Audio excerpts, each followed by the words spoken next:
আলহামদুলিল্লাহ আবারও তৃতীয়বারের মতো শশীতল গ্রামে এখন কিন্তু পানি উঠতেছে, অবস্থা কিন্তু খারাপ। তো আমি নাম্বার দিয়ে রাখছি, বিকাশ নাম্বার। ভাই একজন হলো 70 টাকা দিয়ে 70 টাকা দিবেন, কারণ 70 টাকা দিয়ে 1 কেজি মুড়ি কিন্তু কিনা যায়। 70 টাকা দিলে কিন্তু অনেকটা হেল্প করা হয়, কারণ আপনারা দিতেছেন বলেই কিন্তু আমি পানি আটকা এই মানুষদের কিছু খাবার মানে হেল্প করতে পারছি।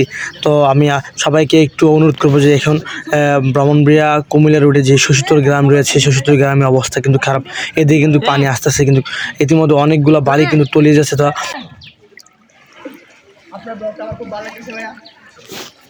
কিন্তু এক মুঠা খাবারের জন্য এখন তাকিয়ে আছে, যেহেতু তাদের জীবনটাকে বা একটু বাঁচানোর জন্য। এই জিনিস আমার সামনে একজন মহিলা কিন্তু অভিযোগ জানাচ্ছে যে এদিকে খাবার আসে নাই।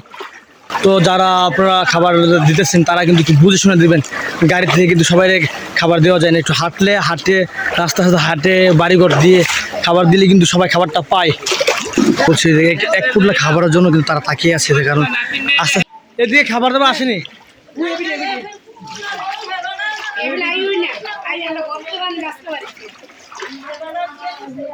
সুপ্রিয় দর্শক, দেখতে পাচ্ছেন যে একজন আমাদের দাদুর বয়সে একজন বয়সে কিন্তু বলছে যে এখানে খাবার আসে নাই।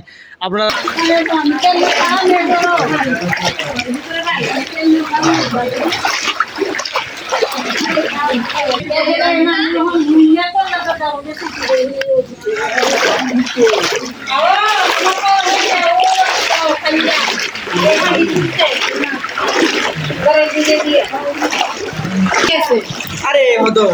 দেখতে পাচ্ছেন যে ঘরের ভিতরে কিন্তু আপনারা একটু দেখেন ঘরের ভিতরে পানি।